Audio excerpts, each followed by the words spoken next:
इतिहास किताबों में तारीख बन जाता है, लेकिन कुछ लेखक उसे इंसानी दर्द में बदल देते हैं। जब 1947 में भारत का विभाजन हुआ, तो सिर्फ देश नहीं टूटा, लाखों घर टूटे, रिश्ते टूटे, विश्वास टूटा। और इस टूटने को जिस लेखक ने सबसे सच्चाई से लिखा, वो थे भीष्म साहनी। नमस्कार दोस्तों, मैं हूँ अश्विनी। आज के लेखकों के किस्सों में हम जानेंगे उस लेखक के जिसने तमस लिखकर विभाजन की सच्चाई दुनिया के सामने रख दी। भीष्म साहनी का जन्म 1915 में रावलपिंडी यानी अब पाकिस्तान में हुआ।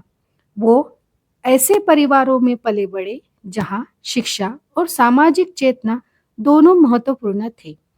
उनके बड़े भाई बलराज साहनी प्रसिद्ध अभिनेता बने, लेकिन भीष्म साहनी ने शब्दों का रास्ता चुना। 1947 का विभाजन उनके जीवन का सबसे बड़ा मोड़ था।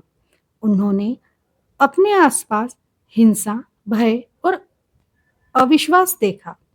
यही अनुभव बाद में उनके सबसे प्रसिद्ध उपन्यास तमस में दिखाई देता है। तमस सिर्फ कहानी नहीं है, यह बताती है कि साधारण लोग कैसे राजनीति के शिकार बन जाते हैं। जब तमस पर टीवी सीरियल बना तो देश भर में बहस छिड़ गई, लेकिन भीष्म साहनी ने कभी सनसनी नहीं फैलाई। उन्होंने दिखाया हिंसा अचानक नहीं होती, वह धीरे धीरे नफरत से जन्म लेती है।